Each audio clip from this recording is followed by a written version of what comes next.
41. This mosquito trap catches one thousands of mosquito. It is the second week of July, and the sun is going down slow behind the tree line. You are on the porch. A glass of something cold is sweating on the rail beside you. Then you feel it, that small, hot needle on the back of your forearm, the slap that comes a half second too late, the high, thin whine that finds your ear no matter which way you turn your head. The citronella candle in the tin is doing nothing. The plug-in by the door is doing nothing. You have spent, by honest count, somewhere north of $200 this summer alone trying to keep these little things off your skin. And in the corner of that same porch, behind the watering can sits a dark jar, quiet, half full, something fermenting inside it. By morning, that jar will hold more mosquitoes than the rest of your yard combined. And the man who showed it to me never paid a dollar for it. It is the second week of July, and the sun is going down slow behind the tree line. You are on the porch. A glass of something cold is sweating on the rail beside you. Then you feel it, that small hot needle on the back of your forearm, the slap that comes a half second too late, the high thin whine that finds your ear, no matter which way you turn your head. The citronella candle in the tin is doing nothing. The plug-in by the door is doing nothing. You have spent, by honest count, somewhere north of $200 this summer alone trying to keep these little things off your skin. And in the corner of that same porch, behind the watering can sits a dark jar, quiet, half full, something fermenting inside it. By morning, that jar will hold more mosquitoes than the rest of your yard combined. And the man who showed it to me never paid a dollar for it. Here is what most folks never sit still long enough to notice. Out of every 100 mosquitoes circling your yard tonight, only about half of them have any interest in your skin at all. The males drink flower nectar and mind their own business. It is the females that bite, and they do it for one reason only. They need the blood to make their eggs. That is the whole engine of the misery. One half of the swarm, hunting one specific thing for one specific purpose. And once you understand that, you stop trying to fight the whole cloud. You start setting a trap for the half that matters. The rest of this comes down to knowing what she is hunting for. Now, before I go any further, I want to be straight with you about what this little jar is and what it is not. It is not going to drain a swamp behind your house. It is not going to clear a riverbank in Louisiana in August. If you live next to standing water that nobody has touched in 10 years, no jar on earth is going to keep up with what is breeding back there. But on a normal porch, on a normal half acre, on the kind of yard most of us actually live on, it will quietly, steadily, every single night, pull hundreds of biting females out of the air around your house. And that is not a small thing. The first time I saw one of these jars working was on a back porch in eastern Kentucky, maybe 15 years ago now. The man who built it was a neighbor of my father's, tall fellow, walked with a slight lean from an old roofing injury. He kept a coffee mug going cold on the rail beside him all evening, and he had the kind of hands that had clearly held a hammer longer than they had held a pen. He pointed at the jar in the corner the way a man points at a fence post he set himself 30 years ago. Said it cost him about $1 to make. Said he had not bought a can of bug spray since Reagan was in office. I laughed, the way a younger man laughs at an older man who is about to be right. He did not laugh back. He just nodded at the jar and said, "Take a look in the morning." So I did. I came back at sunrise with a flashlight because the porch was still in shadow, and I tipped the jar to where the light could catch it. What was floating on top of that dark, sweet water was not 5 mosquitoes. It was not 20. It was a thick, dark mat of them, layered on the surface like coffee grounds in a sink. I counted what I could and stopped counting. He just stood there, sipping his coffee, watching me figure it out. That is the part I want you to hold on to, because that is the part the bug spray aisle does not want you doing math on. A jar that cost about $1 to set up was outworking by a country mile the foggers and the wristbands and the plug-ins and the candles and the zappers that the average American family will spend somewhere between $100 and $300 on every summer. Not because the store-bought stuff is fake, exactly. Some of it does something. But the whole shelf is built around one quiet idea: repel the bug from the person standing right here, right now. Not remove the bug from the property. There is a real difference between those two jobs. And once you see that difference, a lot of things start to make a different kind of sense. The kind of company that profits when you keep buying repellent every weekend has no reason at all to sell you a trap that runs for 2 weeks on a quarter cup of brown sugar. The recurring sale is the product. The mosquito is just the excuse. I am not telling you there is a man in a boardroom somewhere laughing at you. I am telling you the structure of that aisle pays its rent on you not knowing what is in this jar. Many homeowners have felt this in their gut for years without ever quite putting it into words. So let me put a few words to it now. The reason this trap works is not magic. It is not a secret chemical. It is not some Amish prayer over the sugar. It is biology.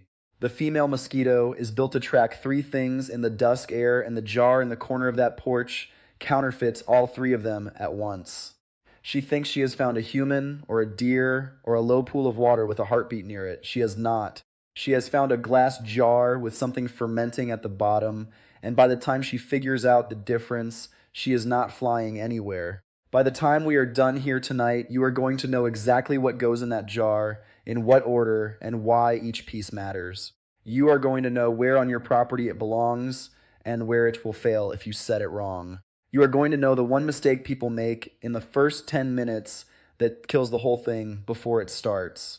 And you are going to know the part nobody tells you, the honest limit of what a jar like this can do, and the simple fix that has to happen before the jar can do its work. But first, you have to understand the creature you are actually dealing with, because she is not random. She is hunting, and she is hunting something very specific. That neighbor of my father's, the one with the lean and the cold coffee, said something to me on that porch I have never quite forgotten.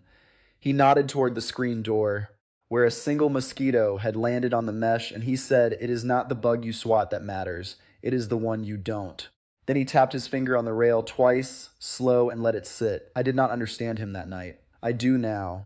Every mosquito you kill on your arm is one that already found you. The trap on the porch is for the ones still circling, the ones still looking, the ones you never feel at all. Here is the plain truth of the creature, and it is worth knowing, because everything else flows from it. Only the female mosquito bites you. The male lives his short life on flower nectar and tree sap and bothers nobody. The female bites because her body cannot make eggs without a meal of blood first. That is the whole of her purpose in your yard. She is not malicious. She is not after you personally. She is a small machine built for one job, and that job runs on what is under your skin. Once you stop seeing her as a pest and start seeing her as a hunter, the trap stops looking clever and starts looking obvious. So what is she hunting with? Three things mostly, and they all work together. She tracks the carbon dioxide coming out of your breath in a slow plume that drifts downwind from your porch for 30 or 40 feet. She tracks warmth, the heat coming off your skin and your scalp on a humid evening. And she tracks a particular kind of smell that rises off standing water where her eggs would survive, the sour, yeasty, faintly sweet smell of fermentation. Breath, heat, wet sugar going off in the dark. Those are her three North Stars. Take away any one of them, and she struggles. Counterfeit all three, and she comes running. That is exactly what the jar in the corner is doing, every minute of every night, without you lifting a finger. The sugar water at the bottom is fermenting slowly, and that fermentation is exhaling carbon dioxide, the same gas coming out of your own mouth, right now, in a steady, quiet plume. The dark wrap on the outside of the jar holds a small amount of warmth from the day. And the smell coming off that brew is the exact smell her body was built to chase. She is not choosing between you and the jar. By the time she gets close, her senses tell her the jar is the bigger animal. She goes for the bigger animal, every time. Now, knowing that, walk back through the bug spray aisle in your head. Walk slow. Look at what is actually on those shelves. Sprays you put on your skin. Candles you set beside your chair. Wristbands you wear on your own arm. Plug-ins that pump scent into one corner of one room. Foggers that knock down what is in the air for about 40 minutes before the next wave drifts in from the neighbor's yard. Every single one of those products is designed to defend a person in a spot for a window of time. Not one of them is designed to remove the female from the property. The retail mosquito category is built around repellents, not removal, and that shapes what gets shelf space. This is not a conspiracy. It is just the arithmetic of how those companies stay in business. A spray that lasts 4 hours is a product you buy again on Saturday. A trap that costs $1 and runs for 2 weeks is a product you buy once and forget about. Many homeowners have felt the shape of that math in their wallets for years without naming it. Every July the cart gets a little heavier. Every August the porch still has bugs. And by Labor Day you have spent enough to take your wife out to a good dinner, and the only thing you have to show for it is a half-used can of something that smells like a chemistry set. That is not your fault. That is the design. The older families on this land knew a version of this long before any of us. Tradition holds that on a lot of homesteads, back when the closest store was an hour's wagon ride, and folks fixed things with what was already in the pantry, they would set out shallow pans of sour milk, or molasses going off, or fermenting fruit scraps near the barn door and the chicken coop. Not because anyone had explained mosquito biology to them in a classroom, because they had watched, they had noticed where the bugs gathered and where the bugs did not. They had paid attention the way people pay attention when there is no spray can to fall back on, and they passed it down quiet the way useful things get passed down. So here is what is really happening when that jar in the corner does its work. The female lifts off from wherever she was resting in the brush at the edge of your yard. She catches a thread of carbon dioxide on the evening air. She follows it the way a hound follows a scent, weaving in and out of the plume, getting closer. She picks up the warmth. She picks up the sour, sweet smell of fermentation. Every instinct in her small body tells her she has found exactly what she was looking for. She drops down into the dark mouth of the jar, and she does not come back out. Now let me show you, piece by piece, exactly how to build the thing she cannot resist. You need 3 things from your kitchen and 1 thing from the drawer where you keep the tape. A clean container with a wide mouth, about a cup of warm water, a 1/4 cup of brown sugar, 1 gram of active dry yeast, which is roughly half a standard packet, and a strip of something dark to wrap around the outside. Black electrical tape works. Black construction paper works. An old black sock pulled up over the jar works just as well as either. That is the whole grocery list. If you have a wide-mouth quart mason jar in the cupboard, use that. If you don't, take an empty 2-liter soda bottle, cut the top third off with a kitchen knife, and flip that top piece upside down into the bottom like a funnel. Both work. The bottle is free. The jar lasts forever. Now the order matters more than people realize. Heat your cup of water until it is warm to the touch, not hot, about the temperature of a baby's bath, the way my mother used to test it on the inside of her wrist. Stir your 1/4 cup of brown sugar into that warm water until it dissolves clean, no grit at the bottom. Then, and this is the part most folks get wrong, let the water cool, all the way down to room temperature. Pour your cooled sugar water into the jar. Sprinkle your gram of yeast across the top of the water like you are salting a roast. Do not stir it. Do not shake it. Walk away and let it wake up on its own. I want to slow down on that one detail because it is the difference between a jar that catches hundreds and a jar that catches nothing. The yeast is a living thing. Hot water kills it on contact. Stirring it into the sugar smothers it before it can breathe. You are not making bread here. You are starting a slow, quiet fermentation that needs to run for 2 weeks straight, exhaling carbon dioxide the whole time. The yeast does that work for you, but only if you let it sit on the surface and bloom down into the sugar at its own pace. Sprinkle, walk away. That is the whole instruction. Many a good trap has died on the kitchen counter from 1 extra stir. Use brown sugar, not white. The molasses still left in the brown sugar keeps the fermentation going slower and steadier. More nights of work out of a single jar. White sugar burns through too fast. You will get a strong first 3 days and then a dead jar for the rest of the week. Brown sugar gives you about 2 weeks of steady draw before the brew tires out and needs to be dumped and remade. When it is time, pour the old contents out at the back of the property, away from the house, rinse the jar with plain water, and start fresh. No soap. Soap residue throws off the smell she is hunting for. The dark wrap is the piece that separates a working trap from a curiosity. Mosquitoes do not like to enter open, bright spaces. They want to drop down into something that feels like a tree hollow, a rotted stump, a shaded pool. A clear glass jar full of brown liquid still reads to her as exposed, wrapped the outside completely. Black tape spiraled around the body of the jar, black paper rubber banded on, an old sock pulled up to the rim. Leave only the mouth of the jar uncovered so she can find the opening. In my experience, a wrap jar will catch 4 or 5 times what the same jar catches naked on the same porch on the same night. It is not a small detail. It is half the trap. Now, where you put the thing matters as much as what is in it.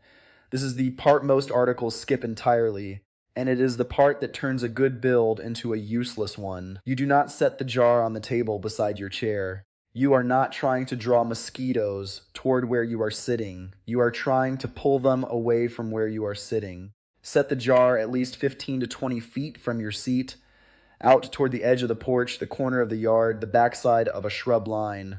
Shaded, out of the wind, off the ground on an upturned bucket or a flat stump, not in the grass where ants will find it. If you can run 2 jars, run two, one at each downwind corner of the yard. They are not expensive enough to be precious about, and a property with 2 jars working at opposite ends will quietly cut down what crosses the middle by a noticeable margin within about a week. And if you are the kind of person who would rather build a thing than buy a thing, who reads the back of a label and thinks, I could do that for $1, then this little corner of the internet is where you belong. Stay close.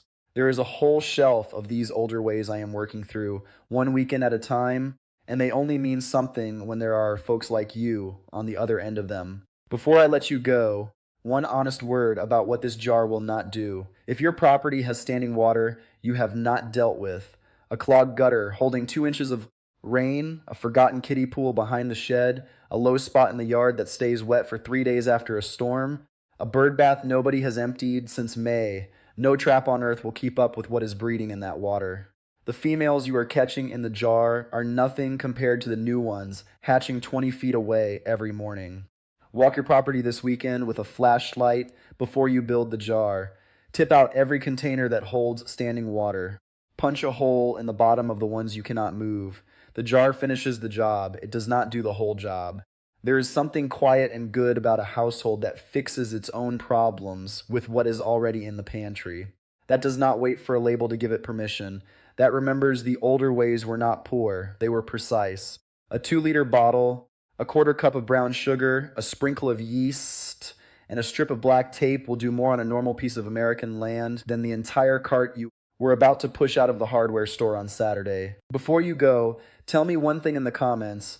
What did your father or your grandfather or your mother use to keep the bugs off the porch before the spray aisles ever existed? I read them. I learned from them.